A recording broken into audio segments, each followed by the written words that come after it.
tradition to stand, remove your hat, and face the American flag during the singing of our national anthem. Please join our Forest Lake High School pep band under the direction of Mr. Barry Zumwalt as we sing our Star-Spangled Banner.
Good evening, football fans, and welcome to this first round matchup against the Forest Lake Rangers and the Wayzata Trojans up here in the booth. My name is Noah Casa. Alongside me, as always, is Joel Geist and Caleb Casa.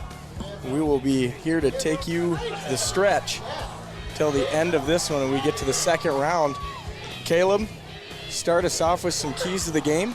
Well, I think this is two evenly matched teams. It's a 3 versus 6 seed. But both teams in their losses have been close. Wayzata only really has one loss that they've gotten pretty handled, I guess to say. And Forest Lake, we've been in a lot of games. So it's going to be interesting to see. I think Wayzata definitely has a good chance of coming here and upsetting, but we'll see how both teams are going to play. Well, Wayzata's been a very, very good team, and they've played some really good competition this year. And they're ranked a little bit lower in their section because their section record is not quite as good, and they haven't played as many section games as some of the other teams. So they might be ranked a little bit lower than some of the other teams in their section that haven't played the opponents that they've played. Here we go. Thiesing going to be kicking off to the Rangers, and this playoff game is underway. Rangers will let this one go through the end zone, and they will set up shop at the 20. And once again, we just want to thank everybody for tuning in. I know that there was some confusion as far as how you can get the links and get set up, but here at LATV we highly thank everybody that signed up and is watching us at home, and we appreciate everything that you've all watched for the entire season, and hopefully we can bring you a few more games. Luckily this year we can bring you these playoff games so everybody can see them at home. Gerald has the Rangers set up on 1st and 10. It's going to be a handoff to Cordy, trying to find the right side, and he's going to get back to the line of scrimmage and not much else. Like you were saying with the playoff games from us normally at LATV, we thank NSPN for allowing us to broadcast the playoff games this year. And did you guys see anything special on that last one? Well, I mean, their backers definitely rolled to that side, and it was going to be a tough go for Cordy to actually get any yardage on that short side of the field there. Pats are motions out. Rangers look for a swing pass. It's going to be caught. Good defense by the Trojans, wrapping them up. That was number 22, Kyle Dowell, on the tackle. It's going to bring up a 3rd and long for the Rangers here on their opening series, and if they're not careful, they're going to be punting from deep in their own territory. This is a down and distance. Forest Lake does not want to be in 3rd and long. not that any offense wants to be in here, but Forest Lake being a more run-heavy team, they do not want to find themselves in this situation. We'll see what the Rangers draw up here on 3rd and long. Gerald, Cordy in motion. Drops to pass, rolls right, throws downfield. He's got an open receiver. Lashinsky breaks a tackle down to the 40-yard line, and a huge conversion for the Rangers on 3rd down. And that's Kyle Bootswell on this stop again. It's all over the place tonight, Kib. You got him on your players to watch? The most dangerous man, the most dangerous play in the passing game of the Rangers is the sprint out pass. And if you watch any Ranger film, that intermediate route on the sprint out has been hit a lot this season, and we see it hit there. Big play for the Rangers. That was a great job by Mitch Long dropping that block, because he had no way to block into him, and it could have been a hold if he would have kept the block there. Gerald takes a snap, speed option going left, keeps himself, and he'll power forward for a gain of 2. But that's about all he's going to pick up. 2nd down upcoming for the Rangers. We've seen 2 option plays come out from the Rangers. One of them was more a power counter type. That one, like you said, was the option, speed option, and we've seen him take it once and give it once. So it'll be interesting to see how he handles the balance going in to the rest of this game. Going to the speed package, Nolan DeMonso and Rendell just came out.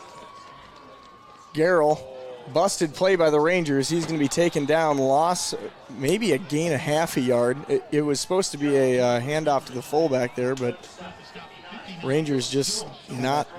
That mesh right up the middle, like we've seen a couple of times before.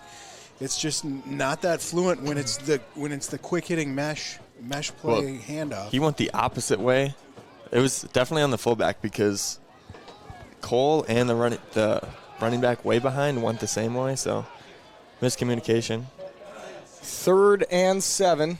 Gerald drops to pass, throws down the sideline. He's got Lashinsky. Oh, did he scoop it? He did. That was a great scoop off the ground. He knew it was going to hit the ground. He had his hands and his elbows on the turf, just keeping the hands up and the ball off the turf. Great catch. Tyler Schumann on the coverage. The Trojans got lucky there. That could have been 6 if that's a better ball. At least for the Rangers, it's a good solid gain, but you'd like to see points out of that one. You can see on the replay there, he definitely got 2 hands under the ball. That was a fantastic catch by the Ranger receiver. Gerald working out of the pistol now on 1st and 10. Takes the snap. Handoff, Patzer up the middle. Bounces off a few tacklers. Gain of 6. That puts the Rangers at a 2nd and 4. It's a great block by Mason Stapleton there. He got up into the 2nd level and allowed Patzer to get another 5 yards. 5 yards into the 2nd level by taking those linebackers out of the middle. Jarrell. 2nd and 4. Lashinsky in motion. Handoff Patzer again. He'll plunge into the pile. Pick up a nothing. It's going to be 3rd and 4 coming up. Story of the game so far is 3rd down conversions. Forest Lake, I think, has went 2 for 2 so far this game. Looking to go 3 for 3. Yeah, but I think this is 4 down territory. You're definitely going to be looking at getting most of this, if not all of it. But if you don't get all of it, I'm pretty sure they're going to go for it on 4th down here. Jarrell on 3rd and 4. Out of the pistol. Takes the snap. Looks to pass. Fires across. He had Rendell. Good defense on the play by the Trojans. Cooper Cleveland coming up from his safety position to break that one up. 4th down, Rangers. That's good tape watching there. I'm pretty sure he had his eyes knowing Rendell is one of the most popular receivers for the Rangers. Free safety came over and basically just got there right in time. Rendell didn't even see him coming up. Rangers will go for it. 4th and 4, and this could be huge for momentum early on in this one. Gerald sends a receiver in motion, takes a snap, rolls to pass. goes forward. He's got one. That's Reed Olson down to the 15 before he's taken down by the Trojans. Sprint out passing game. We've seen it once. We're going to see it again. And if Forest Lake is going to have success in the playoffs, their passing game is going to need to be more of a factor than it was in the regular season, and you're seeing some success here in the first drive of the playoffs. And that ball had some zip on it for, the sprint out, and he definitely got some power behind that. Here's a look we haven't seen in a few weeks. DeMonso in at quarterback now for the Rangers. Pats are lining up to his right. Lashinsky in motion. Nolan takes a snap, breaks a tackle, down to the 5. Rolls to the 3. Good run for the Rangers. First down and goal from the 3-yard line. And Rendell up there trying to get a block in downfield. So they'll keep Nolan in at quarterback, it looks like. Under center, and they bring in a bit of a modified heavy package. Looks like he's under the guard. Direct snap to Patzer. Looks like he got about 1.5 yards. We'll see where they spot it.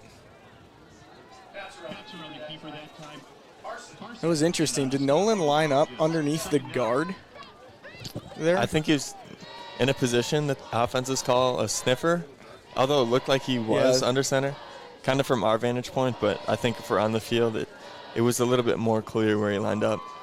Gerald back in at quarterback. I formation for the Rangers. Gerald takes, hands to Patzer. Patzer running forward, touchdown Rangers. And the first points of the night are scored by the home team. And their workhorse of a back, Leighton Patzer. Yeah, that was a solid blocking there on the right side. You had Stapleton there. You had Colby Christensen came in, which is kind of a little bit different. That's usually Rendell's spot to be in that rear blocker, but it looks like Colby Christensen came in and picked up some slack on the blocks there. Goodwin on to attempt the point after. Snap, kick up, and it's good. Rangers tack on the extra point, and they lead 7-0 after the first series.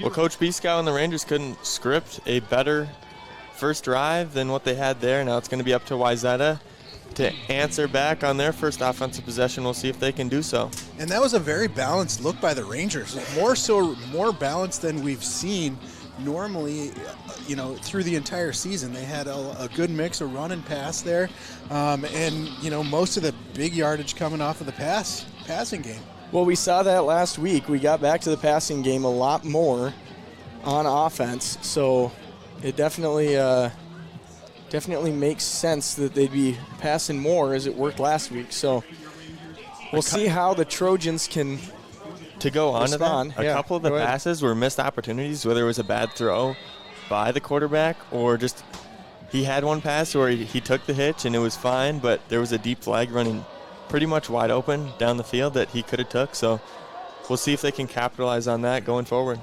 Goodwin kicks off. Trojans take it at the 5. Wrapped up and dropped around the 20 by the Rangers. And we'll see how the Trojans decide to come out and try and answer that Forest Lake offensive drive. Hilbrun, the signal caller for the Trojans, is going to lead out an offense that is a pretty balanced offense. They rely pretty heavily on RPOs. It's pretty much 60-40. It's pretty balanced. And a lot of the plays you're going to see over tonight are going to be either passes or runs, and they can kind of vary on what the defense looks. So we'll see how the first drive goes. Hilbrun, as the senior quarterback for the Trojans, looks to pass across the middle. He's got a receiver. That's going to be close to a first down on first down for the Trojans. Gain of 11. That's going to be a catch by Tony Lay. He is he's one of their most popular receivers over the course of the season. As I was talking about, that was the first one where that was pretty much a picture-perfect RPO and executed very well by Wayzata. Hilbrun out of the pistol, fumbles the ball. Rendell and Gruba there to bring him down. going to be a loss of a few on first down, and that'll bring up second and long for the Trojans. Joel, you mentioned the name Tony Lay. Last year, he didn't get much of an opportunity as a sophomore, but his junior season, he's got 563 yards, 31 receptions, 4 touchdowns. 2 of them coming in the last 2 games. So he's been a hot player for Wayzata, and we'll see if that continues tonight. He'll run out of the pistol. Handoff, going right side. Ranger defense there to wrap him up and bring him down. It's Garuba. No, not Garuba. That's Howie Johnson. Howie Johnson and DeMonso on the tackle. And that's Omar Madkour on the carry, who is also, I believe, their number 1 rusher for the season. Caleb, you got the stats over there. What do you think? It is 369 yards rushing for him on the season. 70 carries. Owen Winston has more carries for him at 96. Their backfield's pretty even in looking at it and just watching the film of them. And I think a lot of that happens with the RPOs. A lot of offenses nowadays, you're seeing not one bell cow back. And it's funny how you see the Rangers do have that one bell cow back in Right. Patzer. And you kind of see the opposite mindset in Wayzata that has 3 evenly good running backs that they can use freshly throughout new downs. Well, that's really helpful, especially in high school. If somebody goes down, gets injured, you're not relying on one guy, and your season is relying on one person as your bell cow back.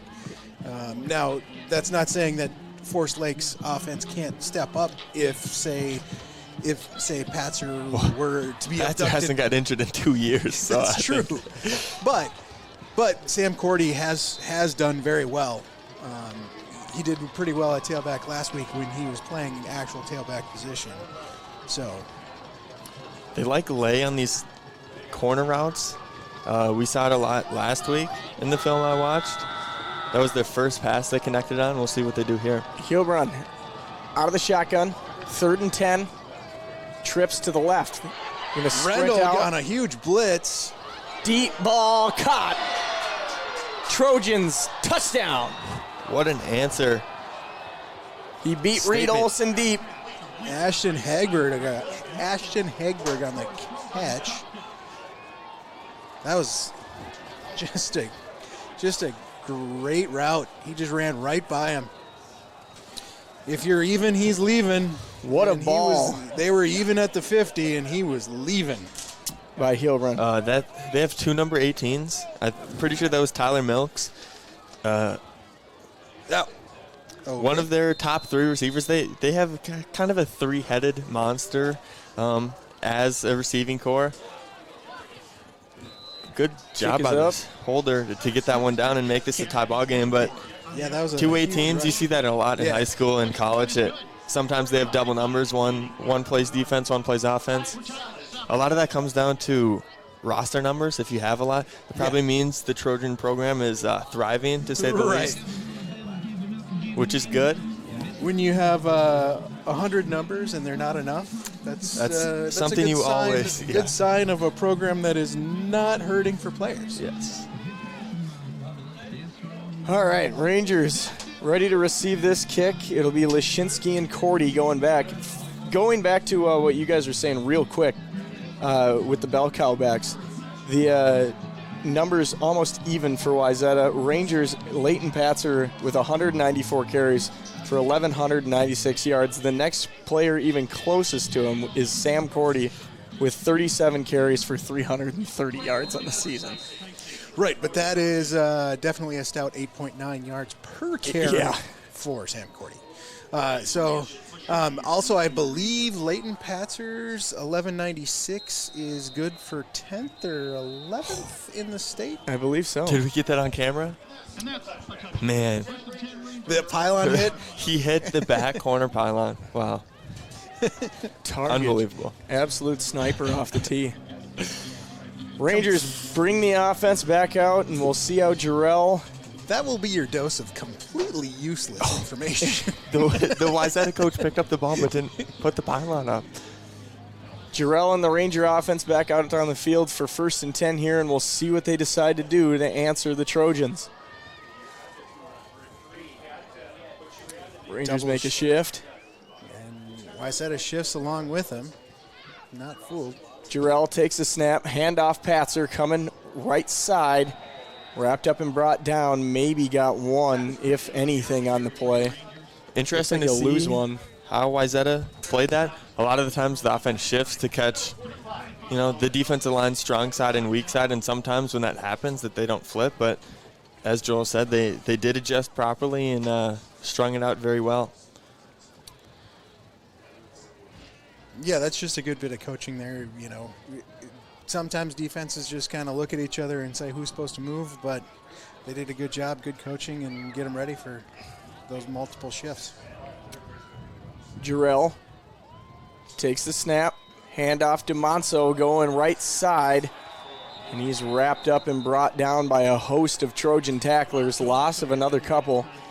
This defensive line for the Trojans is doing a great job getting that first step and getting good pressure, and not allowing the forced leg running backs to get to the edge. After those last two plays, that's got the Rangers looking at a 3rd and 13. Passing game worked for them on the first drive. Let's see what we can get out of them here on 3rd down and long. Jarrell takes a snap, sprints right, looking to pass, throw downfield. He's got a receiver, Lashinsky. That same route that worked for him on the last series, and a 1st down for the Rangers. And that right there is a good spot. If you would have seen Gurrell at the beginning of the season, he probably would have ran that, and there was a wide open spot where he had about 7 yards in front of him. Earlier in the year, I think he runs that, but now he's calmed down. He's got the confidence to make that throw to Lashinsky there. Jarrell on 1st and 10. Sends Cordy in motion, takes a snap, keeps himself, now pitches out to Cordy going left. Cordy tries to cut and spin out of a tackle, but nothing doing, and it'll be taken down around the 23. Kyle Latwell again. That's that guy's been all over the field, making, I think that's his 3rd or 4th tackle already. It's one of the tough things about when you're playing a right-handed quarterback. Running a speed option to the left means the right-handed quarterback needs to make the shovel option with his non-dominant hand, and I think we saw a product of that, of it just not being as strong. Cordy after putting on the brakes a little bit, and that made the loss of yardage for that play. 2nd and 12. DeMonso in at quarterback. Sends McPhee in motion. Now Connor pitches to Patzer. Patzer going right side, running through a tackle. Tackled after a gain of 5. That'll bring up 3rd down. Joel, you were saying? Sorry, I cut you off there. No worries. Just a good job there by Patzer, putting his getting the power going and getting around the edge. He made the first man miss. Basically, just ran right by him, and then had the power to truck stick that guy on the end. 3rd down and 6. Lashinsky in motion. DeMonso keeps himself diving close. It's going to be close. They might have to measure. They're going to send the chains. 1st down, Rangers. Not sure, but I think that was a generous spot. Yeah, that was close. Looks like the Rangers will let time expire, and we will go to quarter 2. Your score all tied up 7-7 with the Rangers on the move. And this game is exactly kind of how I thought it was going to go. It's going to be a shootout, and I think you're going to have the defenses step up. And the first defense to get a couple of punts tonight, I think, is going to be the one that's going to be the winning team, because each one of these offenses are fairly powerful and have scored a lot of points over the season. Another big, quick shout-out to NSPN for allowing us to broadcast this football game. We, as normal announcers, don't normally get to announce the playoffs. Right. We haven't had the rights in the past, and this year we've teamed up with NSPN, and basically we got around, not really got around, but got a chance to announce. We got a chance to announce due to the rights restrictions that we had to deal with in previous years. All right, beginning of the second quarter. Jarrell in at quarterback for the Rangers after DeMonso's first down run. 1st and 10. Force Lake in with a heavy package. Lashinsky comes in motion. Cole takes the snap, carries, nothing doing on the play. Loss of 2, maybe 1. That'll bring up 2nd down. They've been doing a good job on their stunts, though. That was a linebacker stunt that basically cut through. DeMonso had a block up the middle, but once he went through, then there was a linebacker that was cutting through the middle, and was able to make the stop on Gerald. Gerald takes the snap, rolls left, looking to pass. Throws across the middle, dangerous pass, nearly intercepted. He was looking for Rendell. Defended beautifully on the play by Caden Carson. Couldn't tell if he didn't see him or he just tried to fit it in right before him. Ill-advised either way and dangerous, but Patzer did a good job keeping that outside. It looked like he had a better matchup a little bit downfield with Nolan and Cleveland, but Cleveland also broke on a ball earlier tonight, and he's no defender to mess with either. Jarrell under center. I formation, takes the snap, drops, looks to pass, throw downfield. He's got a receiver there off the hands of Lashinsky. That would have been a big-time play for the Rangers on 3rd down, but instead they will bring on the punt team. We saw that same exact play their first drive, and Cole didn't have a good ball. That one, he has a perfect ball, and it goes for 0 yards. So that's the thing in football where you can sometimes have. Got one hand in there.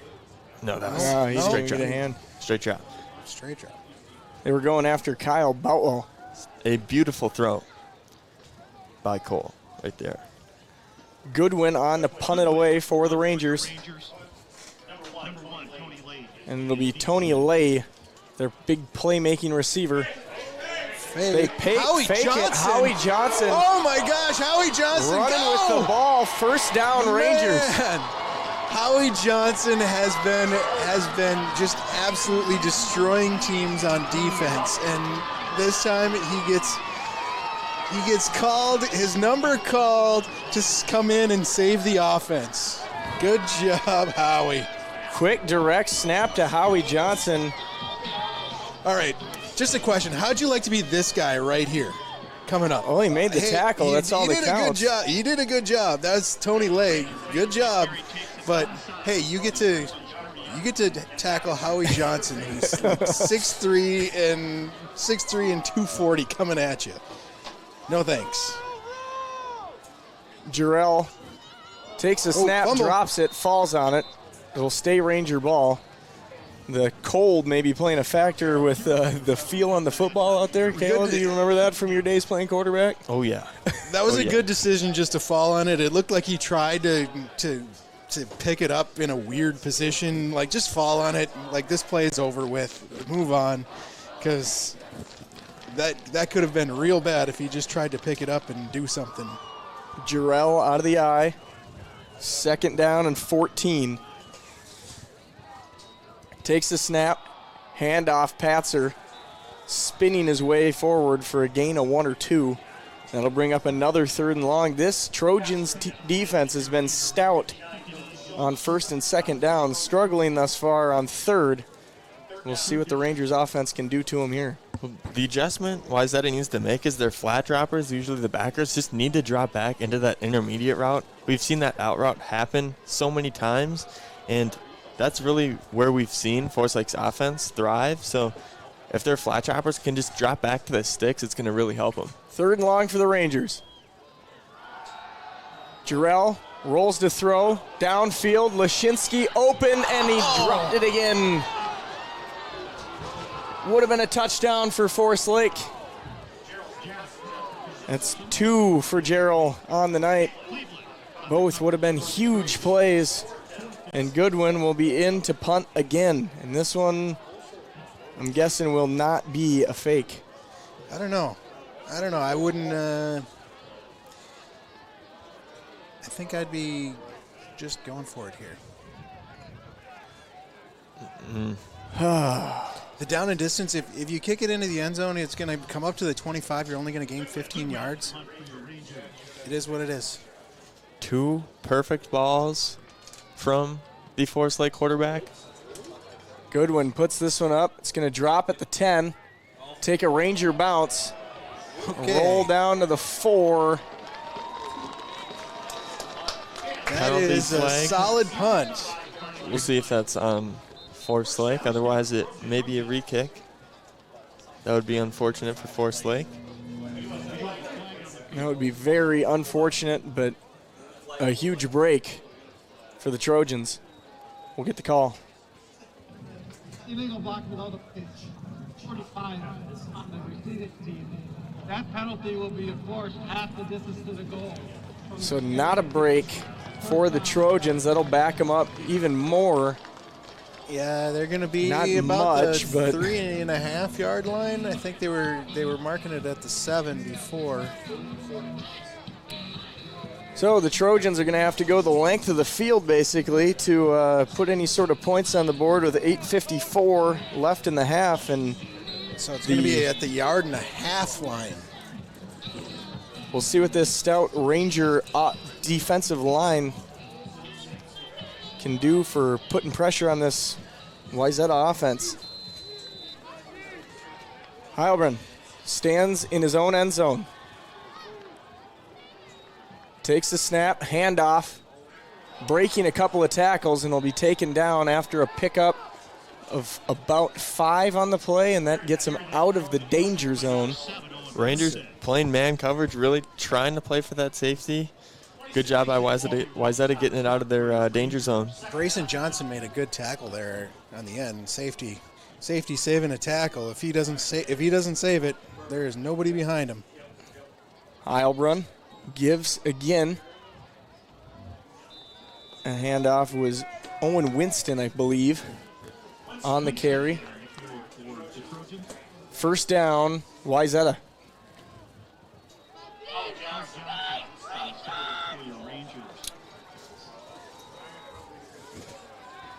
Clock continuing to run here in the second quarter. Heilbrunn out of the pistol. Motions Winston to his left side, takes a snap, looks to pass over the middle. Not close on the pass. He was looking downfield for Andrew Stokes. Yeah, that was. I think that was a little bit more of a miscommunication. I think Stokes cut that route a little bit short, and the quarterback was expecting them to go deeper. Either way, on an RPO, he pulled that one, and he shouldn't have. That backer was getting depth on that slant. I think it was more of a throwaway than anything. Sometimes you get fooled as a quarterback, and you just got to live to see the next play. Second down and 10. Heilbrunn takes a snap. This time he does give to Winston. Driving forward back to about the line of scrimmage.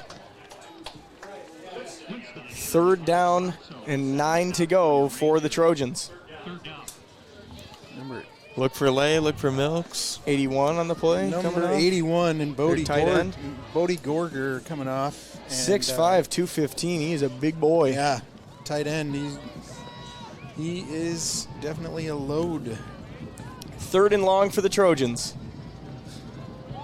3 receivers split out for him. 1 running back behind Heilbrunn. Heilbrunn takes a snap, looks to pass, throws out to the flat, incomplete.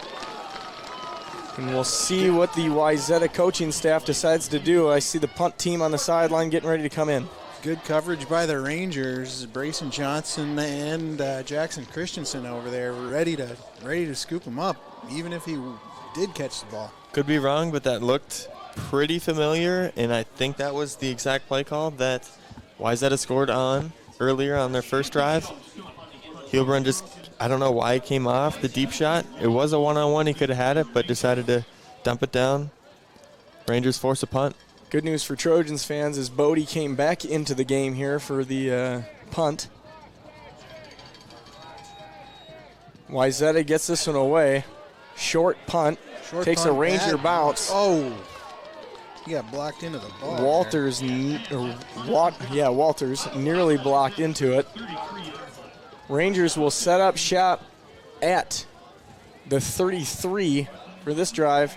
And Caleb, how important is it to get the ball back into the hands of Lashinsky early in this drive to keep that confidence up?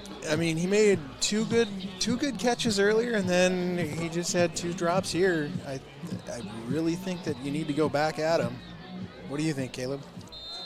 I think we'll see what they're going to do. Jarrell under center. Takes Cordy a snap. back deep. Hand out. No, keep. Pitch out to Cordy. He drops it.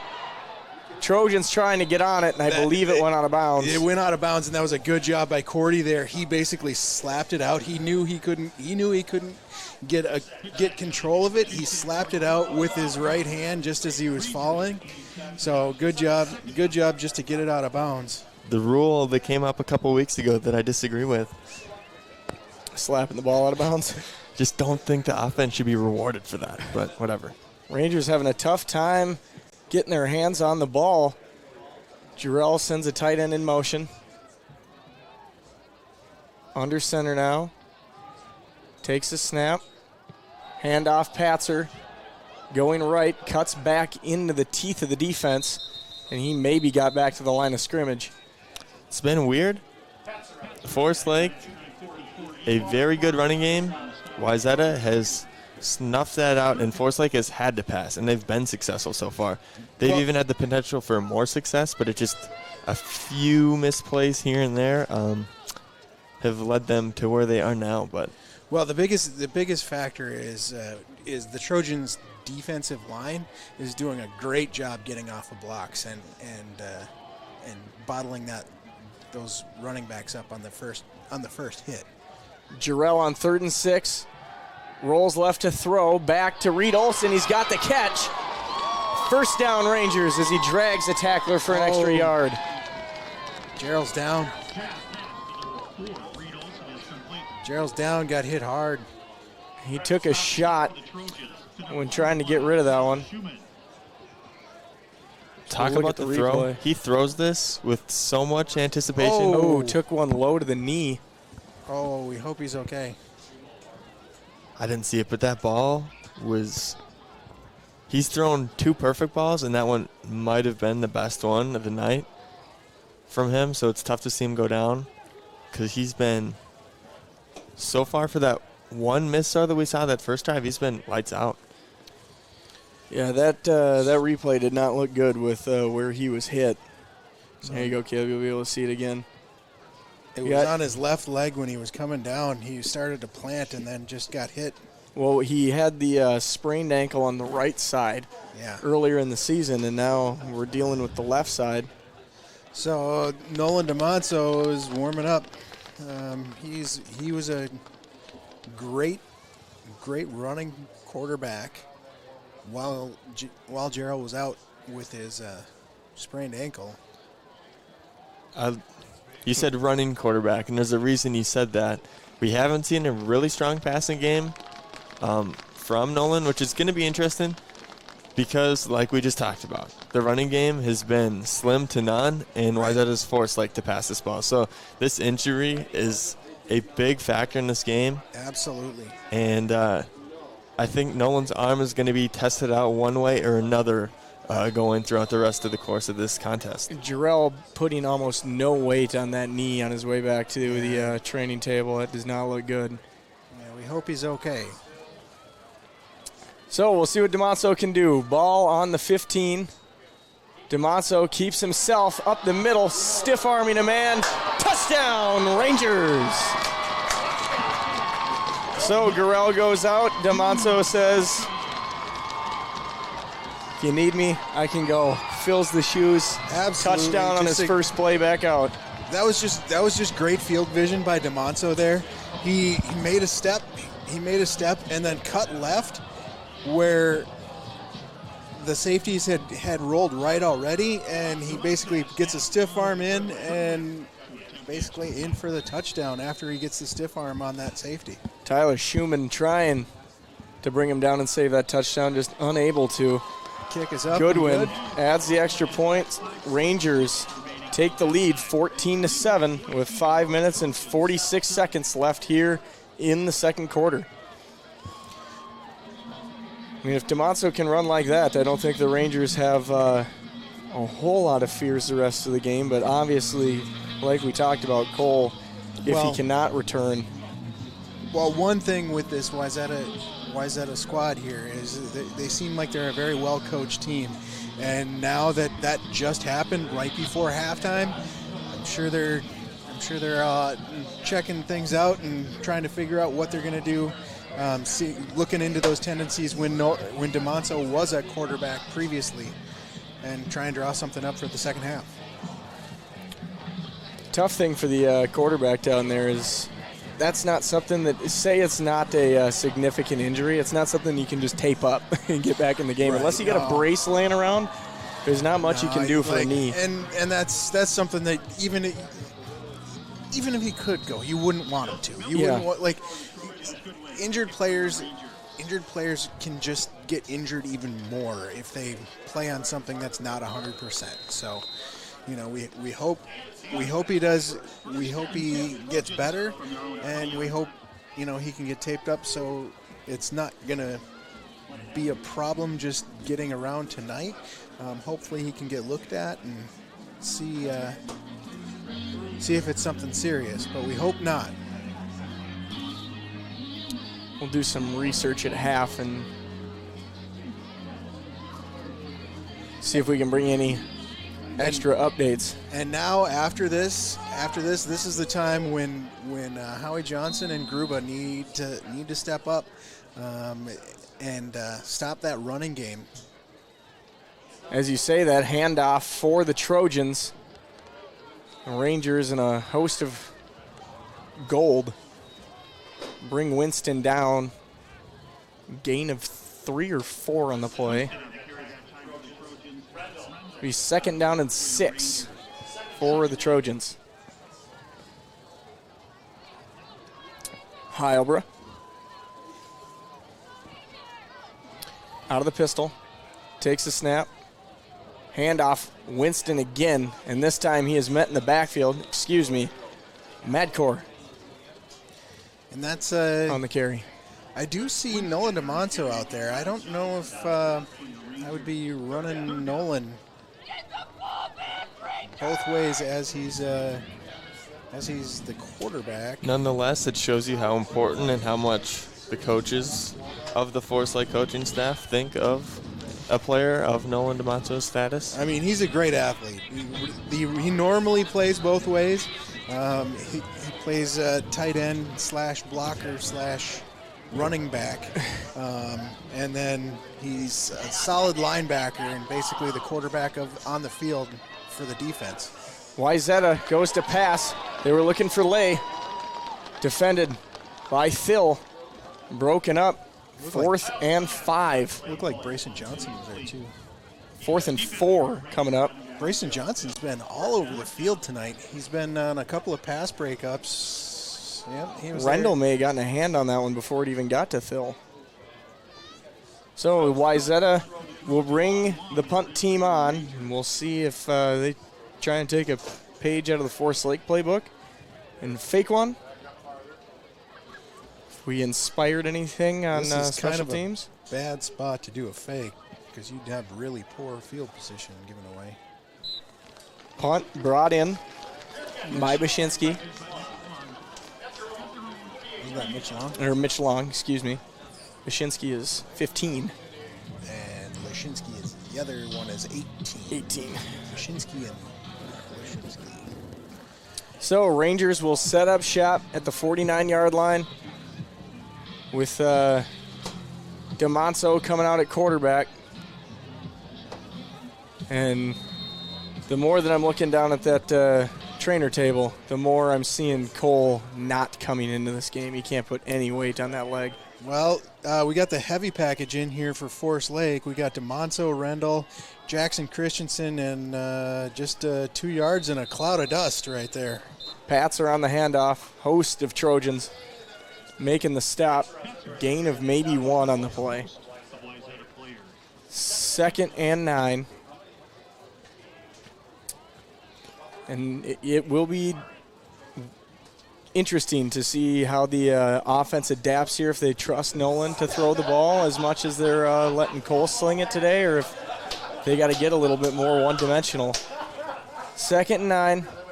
DeMonso under center. Heavy still in.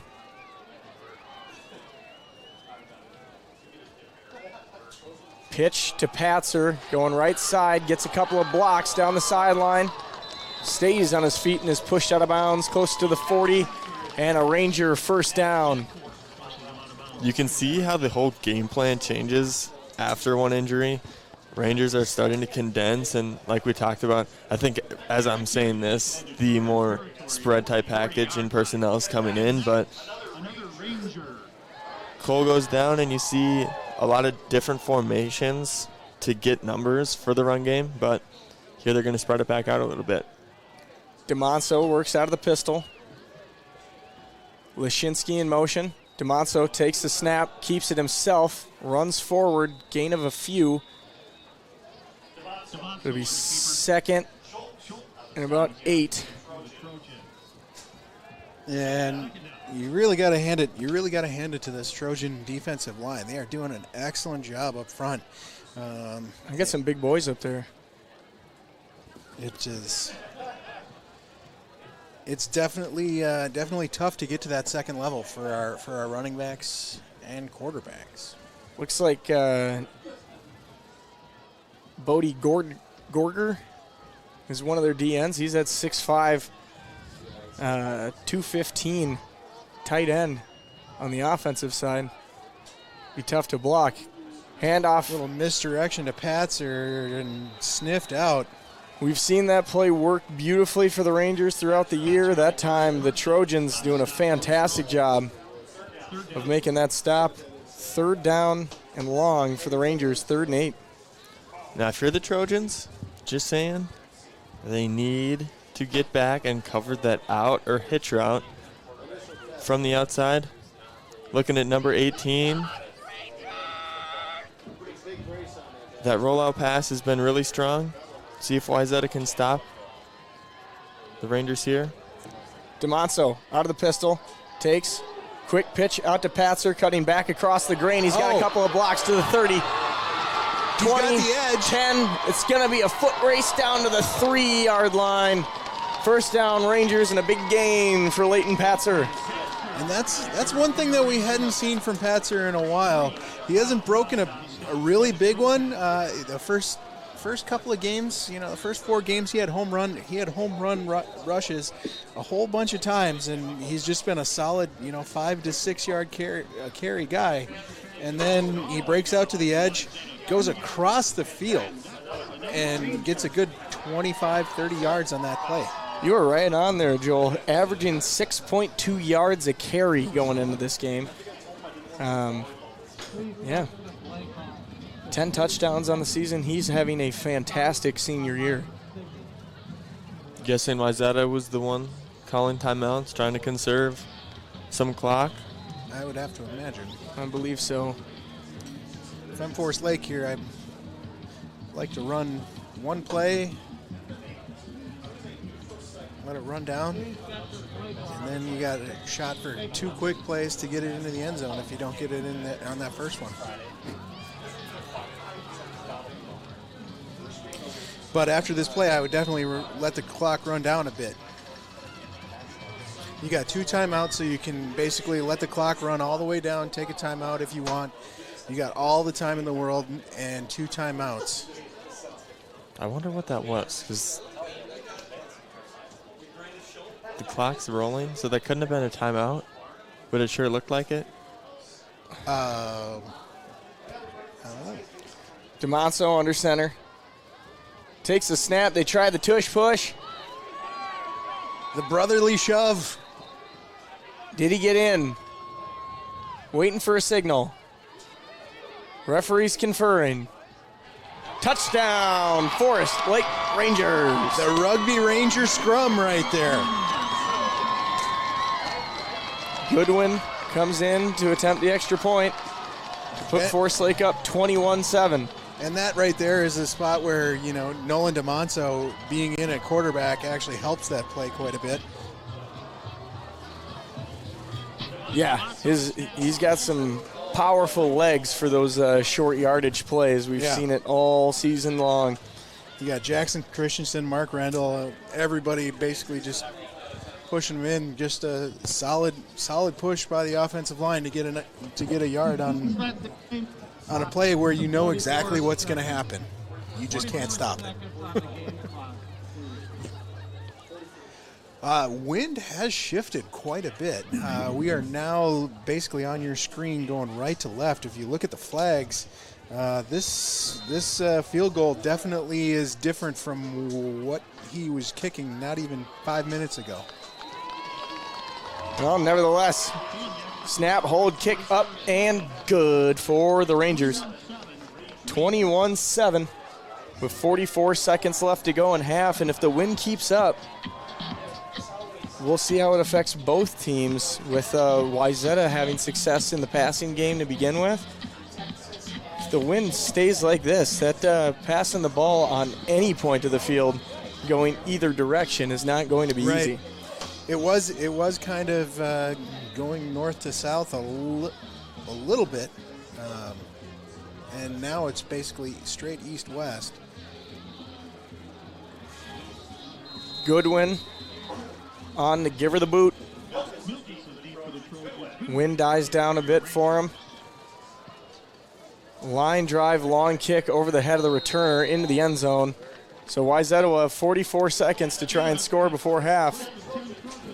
We'll see if they decide to be aggressive and pass the ball, or if they're just going to run it and go into halftime down by 2 touchdowns. Well, if you're Forest Lake here, I'm pretty sure you're just putting 3 deep and nobody gets behind you. You got to play some semblance of prevent. Unless you're the 49ers, then you blitz everybody. Right. 1st and 10 for the Trojans. Heilbrunn out of the pistol. 2 receivers left, Jackson 1 right. Christensen on a blitz. Can't handle the snap, drops down to his knees to pick it up. Didn't call a timeout right away. Let some precious seconds come off the clock. 35 left to play in the half.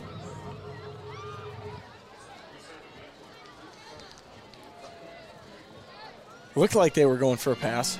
Yeah. They weren't going to roll over going into halftime. I mean, they've converted one very deep shot over, is it Walters? Or no, Reed Olson. Yeah. Got beat deep. Connecting with Ashton Hagbird, or Tyler Milks. Tyler Milikis on the play.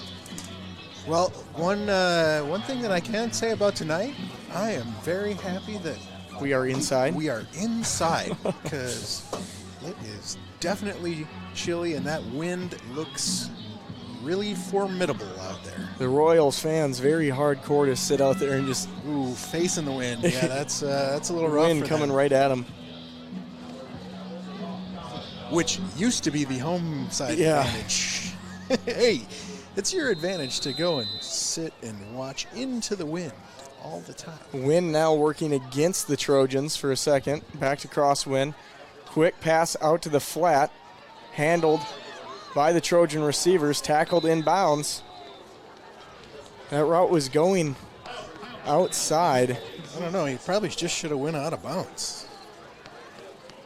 That was Milikis on the reception, and he goes off the sideline. Something the coaching staff was probably drilling in the huddle, and if they weren't, they should have been. But sometimes as a player, you're trying to make a play. You're down 14. It doesn't come out of a bad spot because he's wanting to make a big play for his team. But sometimes the best play is just waving the white flag, getting out of bounds, and setting your team up in a little better spot. But Looked like he took a little bit of a shot from the face mask on Gruba there. Well, and let's face it, Gruba is a solid human being. Yeah. If you take any kind of shot from anything from Gruba, Yeah. you're gonna feel it. Yeah. He's still down on the sideline. over there getting checked out by the trainer. So we will hope that he can return to the game as well after having a touchdown catch earlier in the contest. Heilbronn now in the pistol. Able to field the snap, throw over the middle, picked off. Picked off by Phil. Going back right, he's got a chance to get to the end zone. Hops a receiver and will go down. Coach calls. It's actually going to change of possession. Clock will stop. Change of possession, but I don't know if we have any timeouts. You might want to take one here. Just figure out what you're going to do. You got 12 seconds, maybe to run about 2 plays, maybe one crosser. If you have a red zone trick play, this is when you do it after a big play. It's kind of when coaches want to do it. But Heilbronn, that's his 10th interception. He's thrown 7 interceptions in 2 games, 9 interceptions total through the season. So a lot of his picks have came just in 2 games against tough opponents. But Tax went on against a really good safety in Jack Thill, and it sets Forest Lake in position to put some more points on the score before half. And this is one where if you're not going to get into the end zone, you need to get down quick so you can call a timeout. Flag Couple on of the flags play. on the Looks play. like it's going to be a false start. So that'll back the Rangers up 5, put them back to about the 16-yard line, which, if they were passing, might work to their advantage, having a bit more field to work with. But with this running offense, that they've been kind of forced to. Yeah. No, DeMonso is definitely taking that right side off the corner. So we'll see what they call here. He's got 12 seconds. I almost think that you have to take a shot. Clock starts running. This is the last play before half unless a timeout gets called. So 3.5 left to play in the half. See, and this is I really wouldn't mind taking a shot with DeMonso here. You have not much. You don't have too much that can go wrong. Like, even if they intercept it, he's probably gonna still get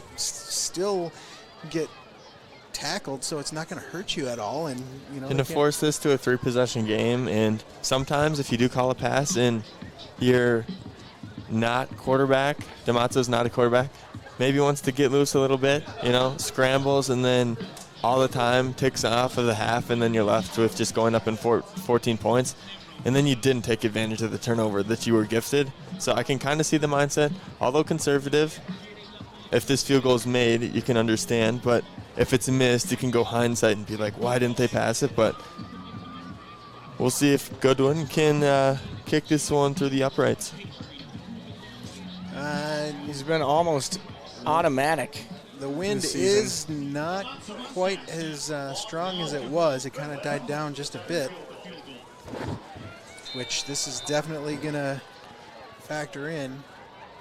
Goodwin lines up. This will be a 35-yard kick. Looks good. Up and good. So the Rangers tack on 3 before half and go into the locker room with a 24-7 lead over the Wayzata Trojans. All right, should we check out the rest of the bracket for scores? Let's halftime scores? Stillwater was dominating Hopkins. I think it was like 42-0 when I looked at it. Yeah, that's a game that's going to get ugly quick. That one's. All right, here we go. I got her pulled up. Let's run through them quick. Shakopee, 21-6 over Champlin Park. Minnetonka, 17-0 over Eastview. Stillwater, 49-0 over Hopkins.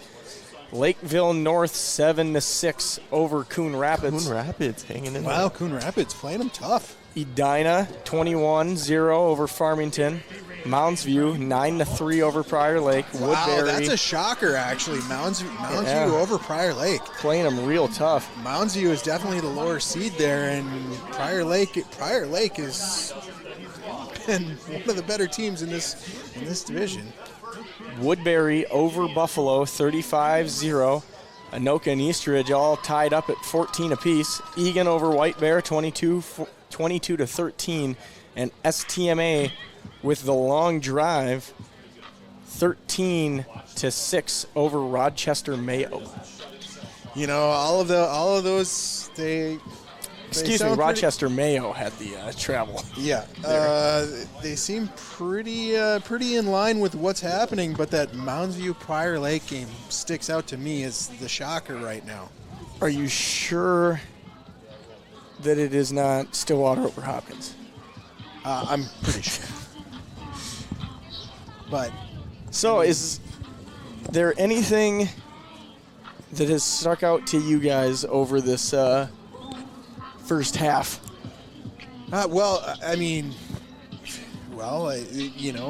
Forest Lake's resiliency right after Jarrell goes down. Nolan DeMonso comes in, makes a solid play, gets a touchdown right up the middle. That's just straight up good coaching to have your guy DeMonso ready to come in and not miss a beat. I'm saying the Wayzata defense, if they can make some halftime adjustments to defend those longer third down plays, I think we'll have a lot more success in the second half. They played the Rangers very tough on first and second down, usually making a third and long, if not third and very long, for the Rangers to have to try and convert. And with Jarrell potentially out the rest of the game, that's a position that the Trojans would like to force the Rangers into. I agree, but I also think that with DeMonso being in, we've seen it a good amount of time. That heavy package coming in, where you have Christensen come in, you have Rendell. They're going to really hate that heavy package in the fourth quarter when everybody's cold, banged up, and now you got 7 guys running right at you. Even though you still have to play, you still have to have your safeties playing back just in case they do throw. But I mean, you got that much beef coming at you, running downhill. It's hard to stop once you get that train rolling. And now it's 24-7, and now you're running into the spot where this is Forest Lake's bread and butter. They do take over a game on a running game if they have the lead. I mean, they can put an 8-minute drive on you. And once again, thank you to everybody that is watching from home or from far away. Hopefully you're enjoying the broadcast. And once again, thank you to MSPN for allowing us to broadcast this playoff game between Wayzata and Forest Lake. All right, we'll be back with you here soon.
All right, we're here with Ranger coach, Coach Bade. What have you seen from the team in the first half? A lot of grit. I mean, the kids know what's at stake, and we're just kind of getting after it. We're just working. We're just getting after it and working it every play. Last question, injury update on your quarterback. Hey, he's hanging in there. We're rocking right now with Nolan, and we're just going to see how things go and just keep going play by play. Thank you. Good luck. All right, fans, we are back. Got an interview by Caleb with assistant coach Bade down there. He didn't really give us much of an update there, but we did get a small update. It's sounding like from the locker room that it is a MCL sprain for Gerald, and he will not return for the remainder of this one. So it will be Nolan DeMonso, assumingly, taking the Rangers the rest of the way here. Well, I mean, they just played the Rangers fight song, "Fishing in the Dark," so probably got a good shot of pumping up the rest of the team, hearing their walk-up song, if you will. It's a halftime staple here at Rangers Stadium. Right. Well, we should be getting Caleb back up here momentarily. Well, I mean, once again, I really think that we're going to see a lot of heavy package. We're going to see a lot of just off-tackle runs with, a lot of beef in front of DeMonso and Patzer. It's going to be one of those ones where if Patzer can pull off a couple of big runs that, it could get out of hand, or we could have a very, very good game if they get stacked up. So it's going to be all dependent on Wayzata's defense, which has been very good as far as stopping them on first and second down. Also, their defensive line has been doing a great job shedding blocks and getting into the backfield early. You want to know my number one takeaway from walking away from that interview from Coach Bade? What's that? It's cold.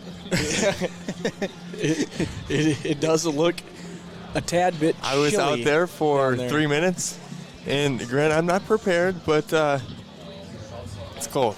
Yeah, it definitely was cold. We took a walk to the Jimmy's Johnny's over there, and you'd think after this many years of living in Minnesota, Caleb, I mean your entire life, you'd maybe bring a jacket to a game like this. Right. Oh, and I'm Minnesota built, baby. Well, you just said you're completely unprepared and very cold, so. Right. But am I living? Are you Minnesota built? Am I living? You're still alive. Sure. I don't know if you're. Did I said it was cold. Am I complaining about the cold? No, I'm not. I just said my main update, takeaway, cold. Was it's cold. All right. And the wind is back, ladies and gentlemen. It is. Yes. It is screaming. Especially on the field. From seeing it on flags and a nice warm press box is something else, but it's cold without the wind, and with the wind, it just adds. Yeah. Whew. And once again, it is almost straight east-west. The sides of the field matter a little bit, so the Ranger side of the field is kind of into the wind just a little bit, but not much. So Goodwin has her all teed up and ready to kick off the second half. Milikis deep for the Trojans. Goodwin. Kind of a squib kick. Fielded at the 20 by the Trojans.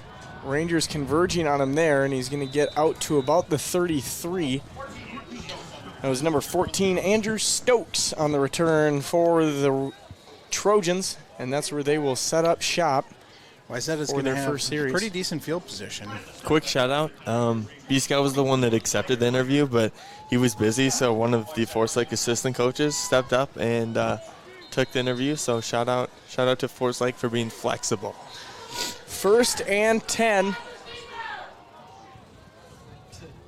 Some banging on the glass. Not sure what side that was. That shook the booth. That was the top side corner was not up covering. All right, so that'll be the Ranger wrecking crew there. We got Howie Johnson in, and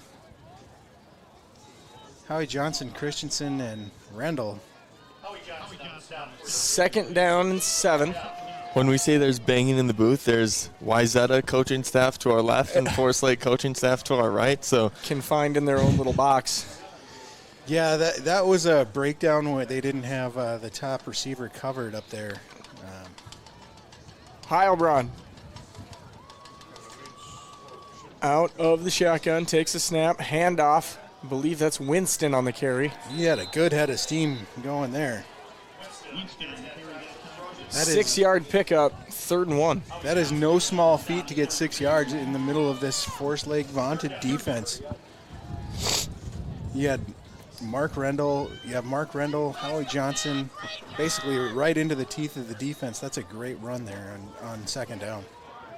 Trojans running a little bit of hurry up, but now getting a new play call in. Forest Lake showing man coverage across the board usually means you're going to see the backers on a blitz. We'll see what they do here. Heilbronn takes a snap, handoff up the middle. That's going to be a tackle for a loss by the Rangers. That looks Winston like on the Gruba. carry. That looks like Gruba or Hunter Hanegraaff in on the stop as well. Winston comes running off the field. You would think Heilbronn would be able to keep that. It looks like a read option, and he's faking it. That would have been a huge gain of yards if that was a kept great it. blitz by Hanegraaff off the side. He came in, just shot the gap, and got in there. Omar Madkor checks in at running back for the Trojans. 4th and 1. And now we get a false start. It looked like the quarterback, Heilbronn, went to drop back and punt the ball. And miscommunication, and the Trojans jump offside or false start, back them up, and now they are definitely in punting territory. Yeah, they tried to catch the Rangers off guard there. Little pooch punt. The offensive punt. He's punted it a decent amount this year, and the reason the offense does that is just so they punt it without a returner back. So usually, you're punting for more yards than you would if there was a returner back, but their punter this time gets all of that one. Goes right out of bounds. Best punt of the night for Stokes. And Nolan DeMonso and the Ranger offense will come back out for their first drive of the second half. Did you guys touch on what we were hearing from what we heard from as the far as injury standpoint? Yeah. Yes. Yep. MCL sprain. That's not 100% confirmed, but Yep. We talked to Cole's dad during halftime as well, and that's the same information that he had gotten. DeMonso in at quarterback. Patzer off to his left there. Leshinsky in motion. Nolan. Handoff. Patzer. Loss of 1 on 1st down. Mesh looked really slow with DeMonso in.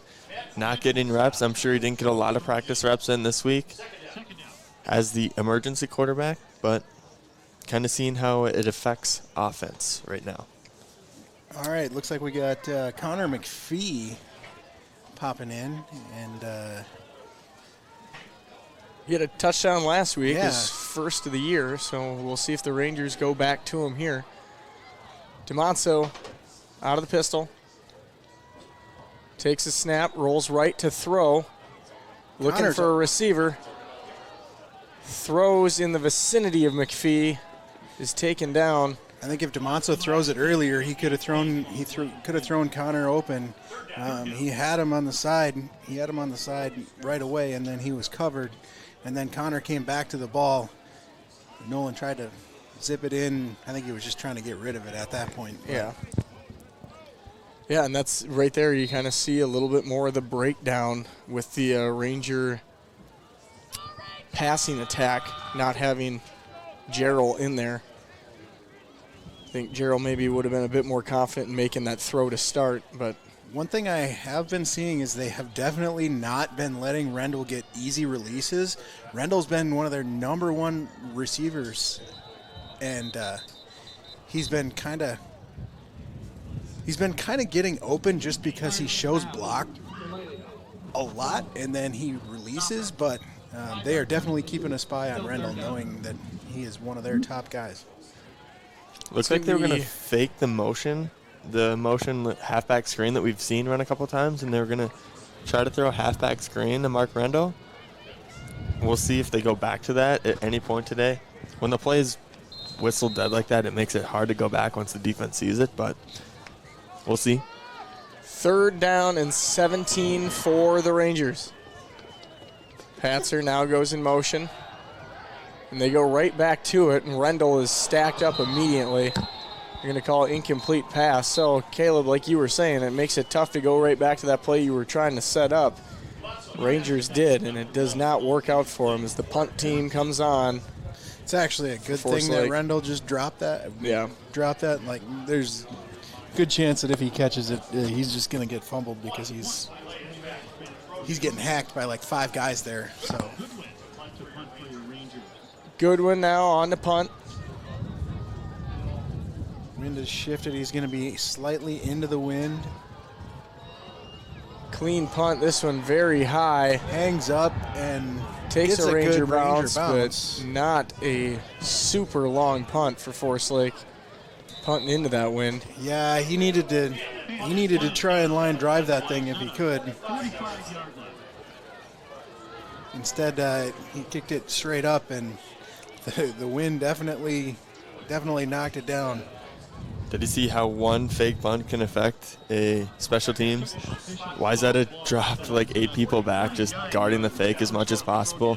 Even if that was a good punt to the returner, there was probably nothing just because they were focused more on stopping a fake.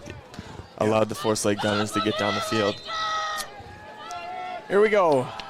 Heilbrunn back on the field for the Trojans. Quick throw over the middle, looking for Lay, incomplete. I like this scheme that Forest Lake's doing. They're manning up on these RPOs.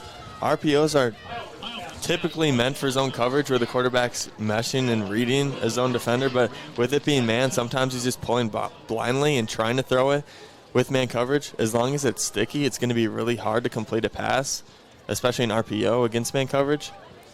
Brayson Johnson came in and had great coverage there.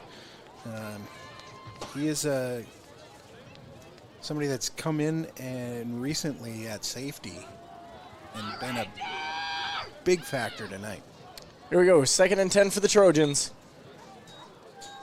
Heilbrunn, quick pass out to the left side. Stonewalled by TJ Walters out there. That's Hunter Hanegraaff on the stop, I believe. It's interesting to see kind of the games that are being played.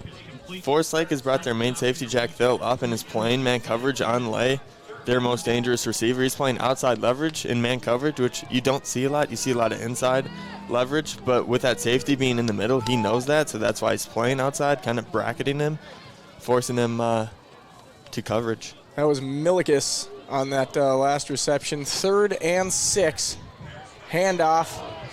Trojans got a good run going here with Winston. That's going to be a 1st down for the Trojans.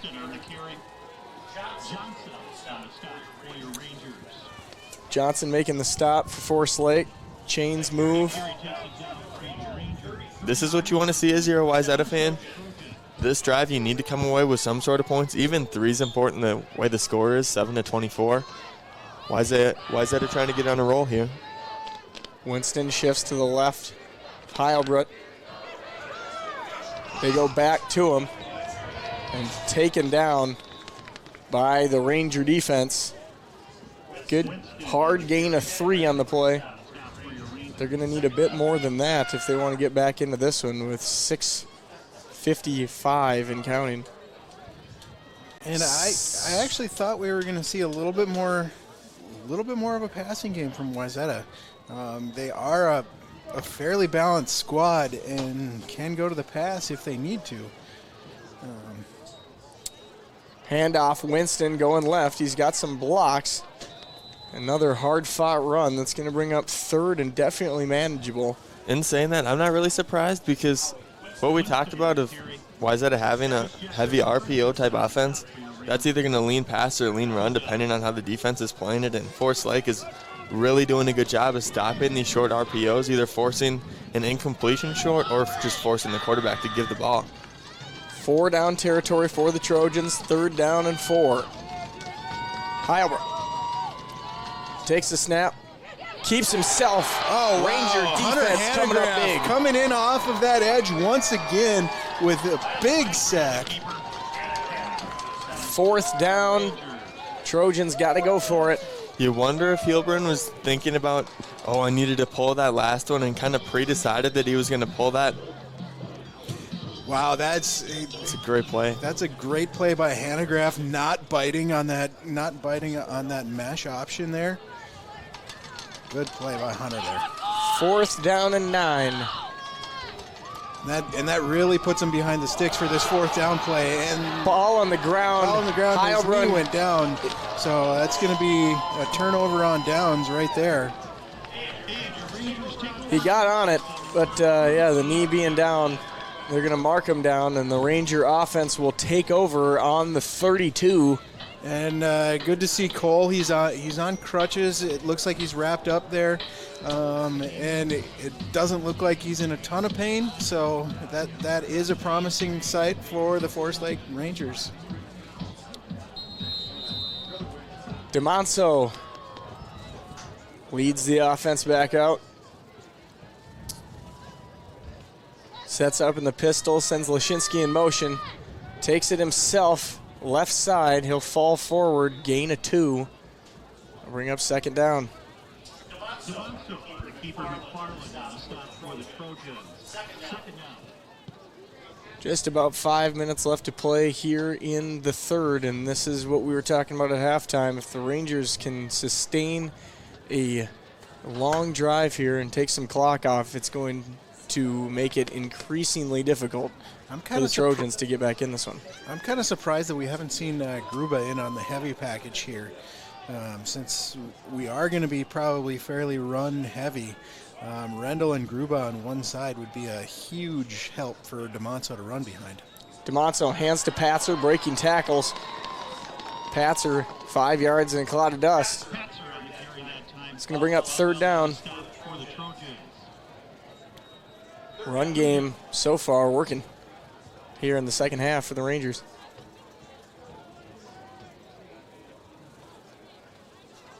It's going to be an important drive for the defense to hold strong for the Trojans.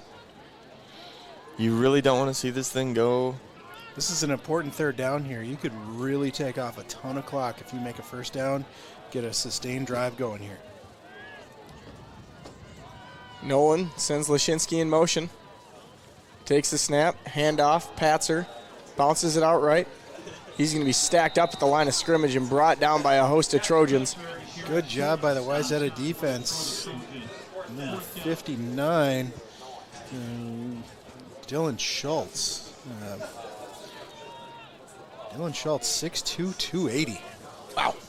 4th down, Rangers send the punt team on. Rangers take off close to 2 minutes on the play clock. And, right here, Forest Lake is just kind of winning the field possession battle, and the field position, hopefully get a good punt here and pin him back deeper. Goodwin sends this one away. Better punt this time, but definitely gets caught up in the wind and goes out of bounds. Out of bounds, and we'll see where they stack it, because that just got pushed out early. That was a solid punt for about 20 yards in the air, yeah, and then just died as soon as it got up into that wind. And then it got pushed out of bounds, so he lost about another 5 yards off of the distance that he got because it was out of bounds. 1st and 10 for the Trojans. Ball on the 44. See if Heilbrunn can bounce back after his most shakiest drive, coming last drive. He's a good player, so I expect him to lead a good drive here. Ranger Wrecking Crew was pretty stout. Heilbrunn goes to pass. He's got big hit by Walters there. McInnes and Walters for the Rangers coming up to make the hit. But that's a completion for him, and it gives him some confidence. Maybe allows him to settle down a little bit. Looks like he's been playing a little tight, just having some silly mistakes. Hopefully that can get him in a rhythm. 2nd and 5 for the Trojans. Ball on the ground again, and he's got to jump on it. The mesh between Heilman and Winston just showing its weakness there. Wasn't even on the mesh point. It's just the snap. And we've seen troubles with the snap for like 3 times this game. It's a low, but it's still catchable and manageable for the quarterback to catch and get to the mesh, but we have not seen them, and I think the cold can be connected to that. You lose feeling in your hands, and sometimes catching that can be a little bit underrated of a task to do. And Christensen was also coming up on a big blitz Trojans there. dropped a pass, airing it out long, Great ball in the air, blocking. looking for lay down field. And Thill in defense for the Rangers. Host of Rangers down there, so That was like the Rangers only rushed 3 there, and one of the backers stayed in, and the rest everybody dropped back into coverage. So that was a great throw. This is best throw of the night, debatably, other than the touchdown. For the Trojans, long and good for your Rangers. All right, so the Trojans in the punt. Stokes 1:47 left to go in the third. will send it down to Lashinsky. That's a Good good punt over the head of Lashinsky. He'll go back and field it at the 10. Try and bring it back up the Trojan sideline. He's shoved out of bounds close to the 17. And that's where the Ranger offense will set up shop. It's a good job by Lashinsky. That's a tough punt to field going away from you, and then having to make a complete 180 and go the other direction. Isn't that long again? Yes. Excuse me. Mitch Long. But, I mean, the point still remains. If that was a great heads-up play. You're looking at the offense starting within, like, the 3-yard line to now it's starting at the 16, and you have a little bit more breathing room. This is a formation we've never seen from the Rangers. Yeah. Quads formation to the bottom side. I would assume if he has numbers, he's going to throw it there, but otherwise it's going to be a DeMazzo keep. DeMazzo will keep right up the middle. Nothing doing. So that play has the opportunity to throw the screen or take it up the middle like he did. DeMazzo decided the numbers weren't in favor of Forest Lake, so tried to get what he could up the middle. That could Wayzata also did a be good setting job. something up for later, or possibly. That's also true. DeMazzo sets up in the pistol. Rangers now with just one receiver out on either side. Patzer directly behind no one. Takes a snap. Option. Speed option. Out to Patzer, who's able to get a handle on it. Lowers the shoulder at the 20. Gets the edge. Going to get about 4. On the stop for the Trojans. It's going to be 3rd down and about 4. When you're playing in these games, it's easy to say that you don't feel the cold, but I think we're seeing the cold be a factor. It just, the catches, and that happens with Wayzata snaps, that happens with Forest Lake's pitches, they just don't look clean. Yeah. And a part of that is you just lose feeling in your hands at some point, and it's just hard to catch a football. Yeah, and the ball, the ball's not quite as tacky. It's a little bit slipperier, and hitting your cold hands. DeMazzo keeps up the middle. It's not going to come close to the first down. That's going to bring up 4th down and about 2. Yeah, we're seeing Nolan body catching most of the snaps this second half. And that makes it really hard if he does have an option play called. As an option, the quarterback needs to get it and get it to a throwing grip in order to make a really good pitch on it. And if you're catching that with your body, there's no way you can catch it with your body and get it to your hands ready to be pitched. So a lot of these times he's just catching it and not really reading anything, but just getting it up the middle. And Wayzata has done a great job all night of stopping the up the middle run, which is working out in Wayzata's favor, kind of stopping that up the middle run. But what do we got? 4th and 1 here. It'll be interesting. Looks like the offense is going to stay on the field. I don't know. I think I'd be punting this now because you're punting with the wind a little bit. I think I'd be punting this and do you trust your offense? If you do, you're going to go for it. If you don't, Looks like this is a bad down and distance to go for it. If you give him the ball on the 25. Well, the Rangers answer your guys' question by sending Goodwin out there to punt. And now he's got the wind in his favor, and we'll see if he can send one over the head of Lay, who is deep to return for the Trojans. I have a feeling that they are going to be ready for Howie Johnson if he decides to do that again. Lay's averaging like 7 yards per punt return. We'll see how good of a return he can get, assuming he's going to get a decent amount of space to return it. Better punt. Looks like it's going to get a Ranger bounce. Oh, no. Now it's going back the other way. Goodwin punts down to the 42 of the Trojans. And once again, we're just in the field position battle, back and forth. And, you know, it doesn't seem like much was accomplished by either of these drives in the second half. But Forest Lake is winning the field in the possession time and the field position. They're starting from better spots typically than they have been. And any time that goes off the clock is definitely in their favor. Trojans throw down field, and there's Lay Nice catch there. with his second reception of the game. A big chain mover for the Trojans. Trying to get a drive going their way here. Deep over coming out from Lay. They didn't connect on it the last play of the last drive, but they connect on it there. Trojans roll left, throw back across. Oh, that's Reed picked off. Olson intercepted for Forest Lake.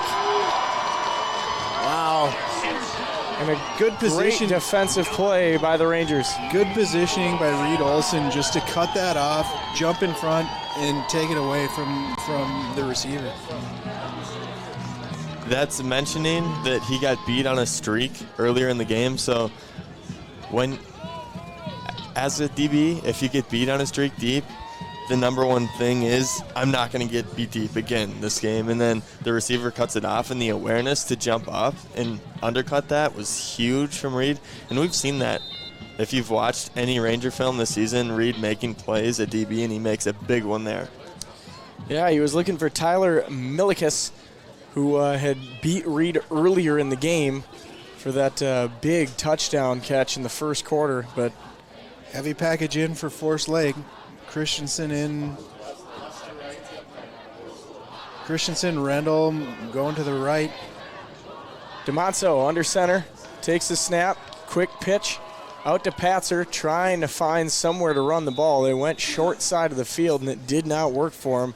Trojans defense there to answer the call. That was Mason Ulrich. You know, you got to hand it to these Trojan defensive linemen. They're trying to get turned one way because the blockers are trying to turn them one way, but they just seem to be able to slide very easily to where they're getting turned against. So the whole line of scrimmage just moves to that direction and just gives Patzer nowhere to go. Rangers still in the jumbo. DeMonso, handoff, Patzer, bouncing off of tacklers, brought down by, that would be Bodie Gorger, and a host of Trojans. 3rd down and 9, ball in the 29 for the Rangers. DeMonso may need to go to the air to convert on this one. I don't think we're going to see any air yards here. I also doubt it. Nolan. They're moving to the wide side of the field, so probably going to be Patzer. Yep, Patzer, Pitch to wide side of the Patzer. field. If he can get to the edge. Trying to gain the edge and pushed out of bounds at the original line of scrimmage. So he'll lose a couple on the play. All right, and now so it will be 4th down and 10.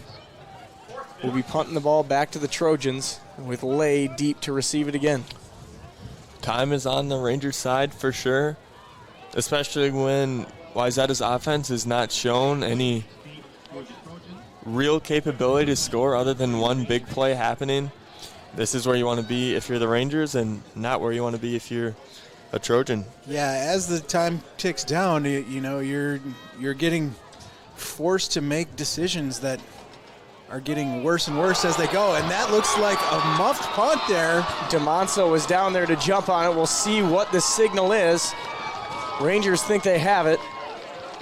It was Lay trying to bring that one in, as you were talking about. Howie Johnson says it's their ball. And it is four-sling ball. Nolan DeMonso coming up, making a huge play. So, Joel, as you were saying, potentially making decisions that they don't necessarily want to make and getting desperate here in this one. One of their playmakers, Lay, may have tried to make a play. Right. You're trying to catch the ball that normally you would fair catch that ball 90% of the time. Hey, we're down, we need a big play. I can make one, and unfortunately you had two of the best tacklers on the team coming at you. Yeah. That was not a good position for Lay to be in. So we talk about Nolan playing both ways. Not only does he play both ways, he also plays special teams. Right. Getting down there and recovering that fumble and bringing his offense back on the field. DeMonso pitch out to Patzer, who corrals it with one hand. That was a good job by Patzer just to hang on to it. Run taken out of bounds at about the line of scrimmage. And that's one thing that, it is kind of dangerous to run that pitch option there. Like, when that's behind him, if that gets by him, defensive guy can pick that up and just run it the other way. Nobody back there. 2nd down and 10 for the Rangers. 8 minutes, 45 seconds to play in this one. Nolan, handoff Cordy, going left. Wow. And he had a lot of green in front of him. That was a great tackle by number 45. 46, I believe. Was it Mason Ulrich? 40, yeah, you were right. Excuse me. Mason Ulrich. He's got a cast on his right hand that he used to swat Cordy to the ground there. So, club to the right foot. Tripping him up, forcing the Rangers into a 3rd and 13. Well, this is where DeMonso's just got to take as much time as possible, take as much time off the clock as you can. Wyszynski goes in motion. Nolan drops to throw, rolling right. Downfield, he has a receiver. It's intercepted. That's picked off. That was number 3, Bennett Brown. Late flag coming in from deep. We'll see exactly what the call is. Dead ball foul, personal foul, number 9 on the defense. The 15-yard penalty will be Wayzata's ball, 1st and 10. I think that's taunting, possibly. Yeah, penalty was on Caden Carson after the play. So Nolan had a guy coming back to the ball. It just was not a Number 9 great right here. ball. Oh, took a real late shot. Real late shot on Sam Cordy there. That's I'll get you. 1st and 10 for Heilbronn and the Trojan offense. Heilbronn takes a snap, rolls right to pass, throws downfield. He had a receiver. He was looking for McInnes. And that one is dropped. had him open. Jack Thill was just on the other side. If that ball bounces a little bit closer, Phil's got a shot at it. 7:41. Trojans needing some points if they're going to get back in this one late. Heilbronn works out of the pistol, takes a snap, handoff, up the middle, good run. Looked like Winston had a chance to make that play a lot bigger. Excuse me, Madcore. Rendell had a chance on to the make that one. stop there. Yeah, big play. Had Rendell not gotten his arm in there. 3rd down and 4.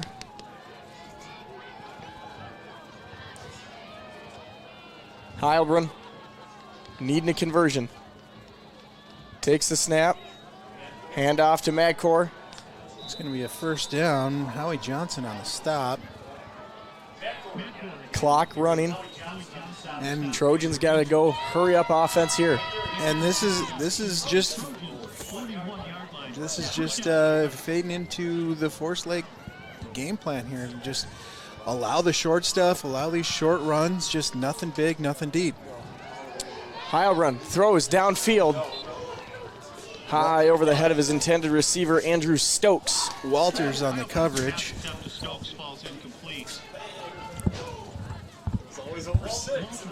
So here we go. It's going to be second down and 10 now. I mean, he had two receivers open across the middle. Looked like Lay was a bit more open than Stokes had he made that connection. But Lay now shifts across the field. Heilbrunn takes the snap, drops to pass, looking for an open receiver, rolls out, throws this one into the sideline, incomplete, and that'll bring up 3rd and 10 for the Trojans. 3rd and 10, and I mean, if I'm the Trojans here, I think I'm just going to try and get something 3rd and manageable, 3rd and 5 in that range, so I can, you're going to have to go for it on 4th down. You're just running out of time. You're making decisions that you don't want to, and Heilbrunn looks to his sideline to get the new play call.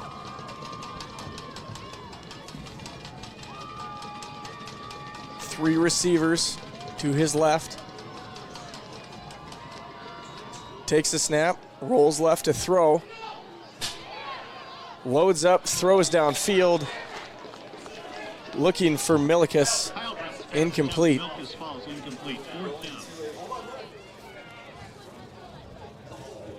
Fourth and 10 coming up for the Trojans.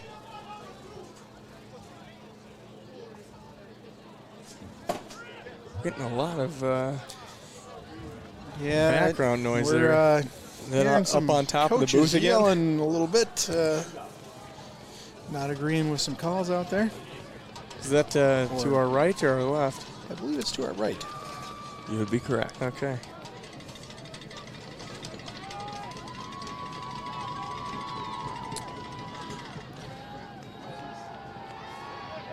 Big rush coming in by Christensen. Trojans have to throw this one away again. Rangers take over on 4th down. That was a great defensive series. Oh, we got a little extracurriculars going on. But that was a great blitz. Personal foul, 79 White. 15-yard penalty will be added from the succeeding spot. First down, Forest Lake. That was kind of a delayed blitz there. Rendell went in quick and basically just stopped up and gobbled up a couple of the players on the side, and then Christensen came right behind, and he was the main portion of that rush, which put Heilbrunn in a big hurry. Nolan DeMonso under center for the Rangers.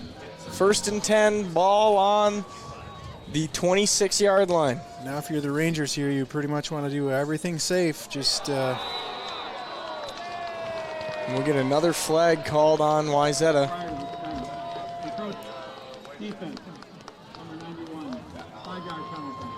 Is it just me or is it getting real cold in here all of a sudden? I believe the door chill. to the top is open. Don't be a baby. Heat rises, so. Minnesota built, remember? Right. Yeah. 1st and 5 for the Rangers. Nolan sends a tight end in motion across the formation. Takes the snap, handoff. Patzer going right side. Bouncing off a few tacklers and pushes forward. That's going to be close to a first down there. I think it will be. They'll move the chains. That'll move the chain. Rangers into the red zone. All right, so now you just want to just continue to take time off of this clock. What's what's the word that you've used throughout the season? Matriculate? This is the matriculation of the ball, yes. This is the Sam Cordy play right here. Sam Cordy Watch in at number running 2. back. To all of DeMonso on 1st and 10. Keeps himself. Pitch out to Cordy. Makes a cut. 10. 5. Just Still go down. up. Fighting towards the goal line. They're going to call him out of bounds at the 2. The Rangers growing ever close to putting more points on the board here late in this one. 5 minutes, 52 to go. You kind of feel it. Sam Cordy hasn't had a lot of touches today, and when he checks in, it was in the spot where you could see a speed option to number 2. His ability to slow down and shift directions is unbelievable. DeMonso, first down at the 3-yard line. Handoff. Patzer fighting forward. Patzer looks like he got in. They're going to call him down. Looked like he rolled over, but I don't know. Yeah. He must have been down. Side judge saw him down, I guess. Looked like he rolled over and reached across the goal line, but The Forest Lake student section, not a fan of that call. I'm going to say that we are going to see a little bit of a brotherly shove here. Yeah, maybe. I guess from that angle, I can't tell where the ball was. Yeah, it's hard to tell where his elbow went down and where the ball was when his elbow went down. Here we go. DeMonso under center, ball on the 1-yard line. 3rd down for the Rangers. Nolan handoff. Patzer fighting forward. And Touchdown, Rangers. All right. So it's going to be 30-7, 4:59 left to go in the 4th. We got our light show coming on again after every Ranger touchdown. I mean, how about this? How about this new field we got? This is the 2nd year now. We got a playoff game, home playoff game. Love it. Great venue now.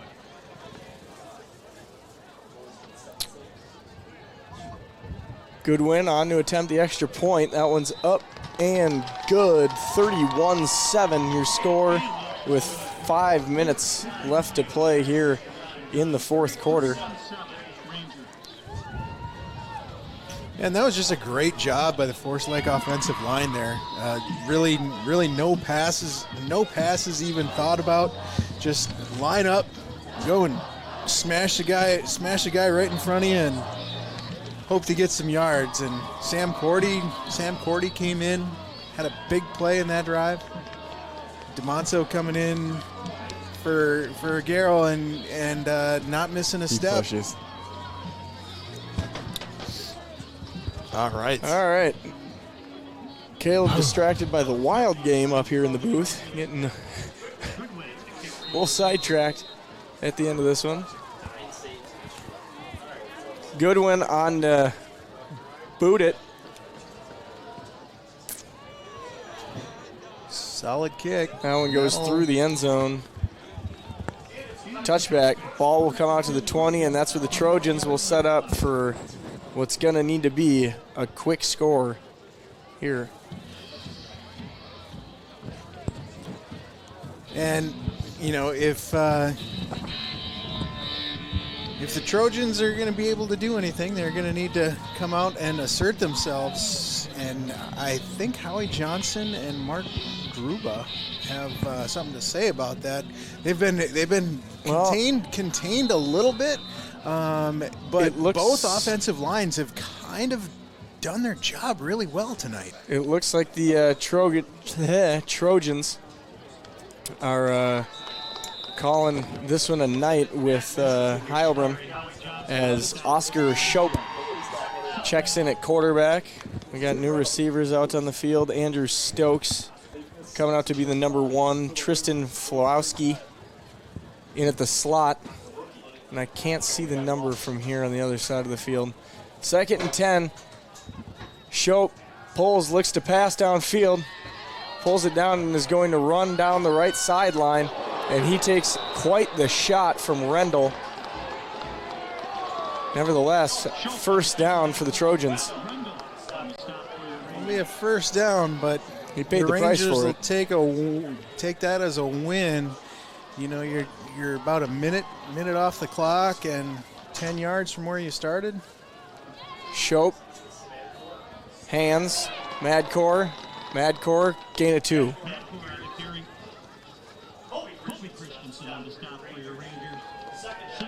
All right. Let's see. Shope, a junior, so potentially Wayzata's future starter next season. Getting some action. Shope drops to pass, rolls Kobe right, Christensen keeps his just eyes involved downfield, there. throw completely underthrown. He was looking for Milikus. Wow, 18 just took a shot at Jack Thill there. A little late. It's getting chippy out there, boys. Wayzata tends to turn out some good quarterbacks. Cole has been their starter for 2 years. He started the junior year, and I was doing some digging. The person that was before Cole, he goes by the name of Ryan Harvey. He went to Augsburg for a little bit, and I got to play with him. He was also a spectacular quarterback. Shope throws downfield, ball in the air. That's a great play by DJ Westman. It's a name we haven't said all season, I believe, getting some playing time here. Great pass breakup. In it, outside backer, it looks like. Dropping into his zone. Making a play on that ball. Beautifully timed. Next time, get 2 hands up there, you might have your first interception. Yeah. Hey, you know what? I'll take it. Well, first time we call his name, he's in there on a great PBU. Shope on 4th down and 9. Takes a snap, looks to pass. Rushes on and should be. He's got a receiver downfield. Good job of keeping his eyes down there. Caden Post with the reception. Good job by the quarterback. Not pulling it down to run, but pulling it to see what the defense does and dumps it right over the Forest Lake defender's head. Perfect job. 1st and 10, Trojans. Shope has his boys on the move. Quick throw out to Milikus, but he is converged on by the Rangers secondary, and that's going to be a loss of 6. Jackson Christensen coming, just not letting go of him. 3 minutes left to play in the contest. 2nd down and 12. Shope drops to throw. No, handoff up the middle. Gain of 4. Great play action by the Trojans. And we're at 2:39 left to go in the 4th. Clock continues to run.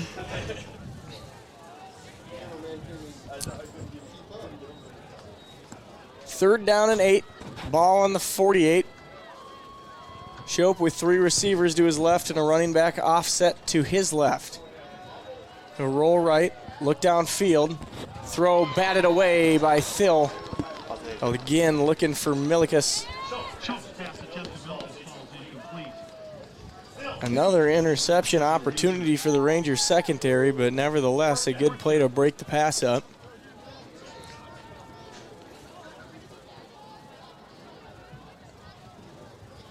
Yeah, Thill was just in great position there to make a play on the ball. I think a key to the game here, Caleb, you said one of the players to watch, Tony Lay, keeping him at bay.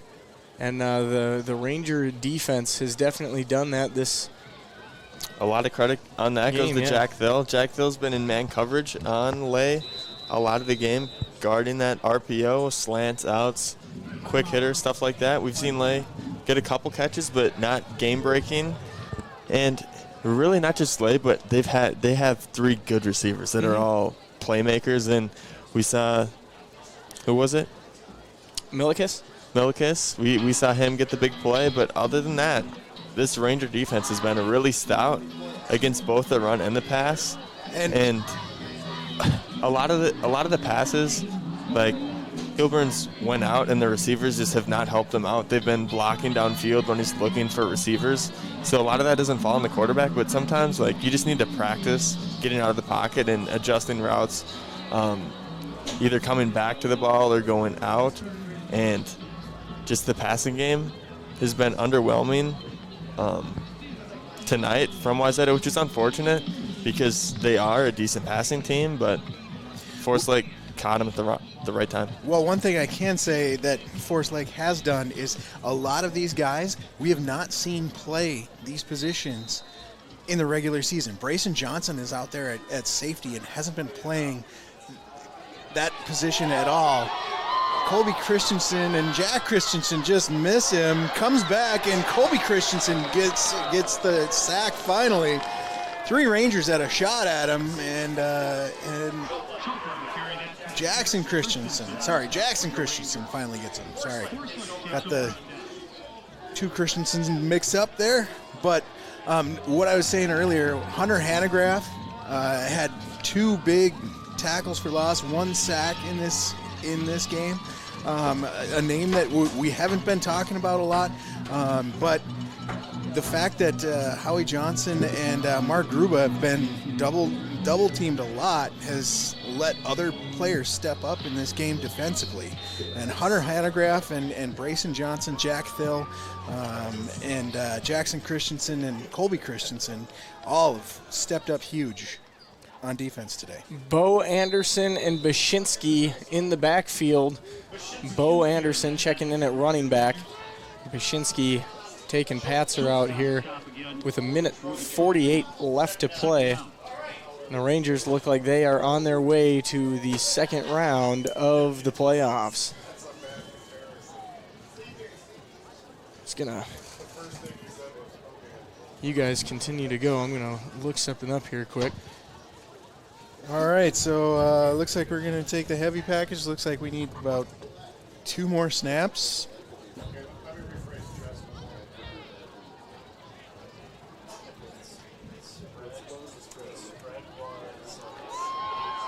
Big rush up the middle. I believe that's one. Tucker Seibald coming in. Tucker Seibald just putting his head down. Getting upfield. He actually made a couple of plays last week on senior night. He got into the game and made a couple of solid plays. And there he gets a first down and hangs onto the ball.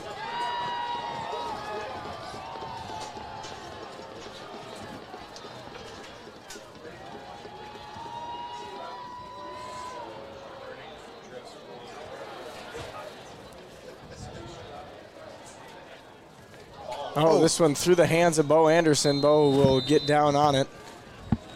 Bring up second and a country mile for the Rangers, but it's not going to matter. We are not going to snap that ball the last time.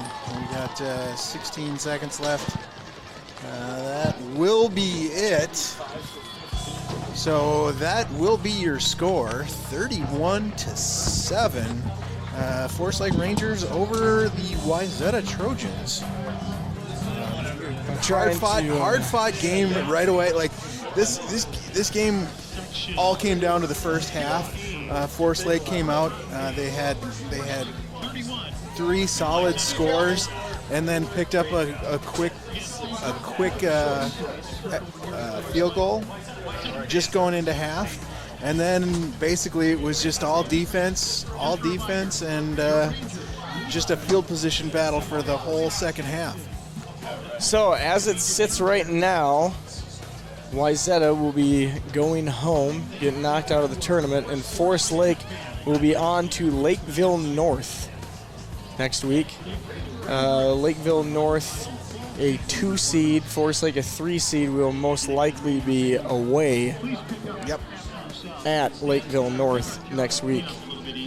And we'll run through some scores real quick as they come in. Shakopee all over Champlain Park, 34-6. Minnetonka over Eastview, 37-6.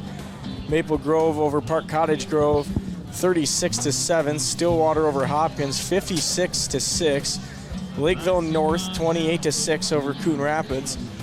Forest Lake, 31-7 over Wayzata. Edina, 42-0 over Farmington. Mounds View ends up Ooh, wow. Prior Lake makes a comeback, 17-15 over Mounds View currently. Woodbury all over Buffalo, 42-0. East Ridge over Anoka, 28-21. Egan over White Bear, 22-13. And Rochester Mayo going to St. Michael Albertville, and as of now, leading that one 21-13. All right, we thank you for joining us on this new playoff stream. Thank you to NSPN for allowing us to come in, and great job to everybody that weathered the cold up there to get you this great broadcast today. We all appreciate it. We all appreciate you freezing up there. That's it's amazing for you guys. And we're so grateful. Thanks, Jill. Thanks, Alrighty. Jill. Thanks, Jill, and everybody on our crew. And good job to the Forest Lake Rangers. And we all hope Cole Garrow and family take care. And hopefully it's nothing serious. We'll see you next week. This is me. I'm Joel Geist. And Caleb Costa is taking his headphones off. I'm Noah Costa, and we will talk to you next week. Good night, everybody.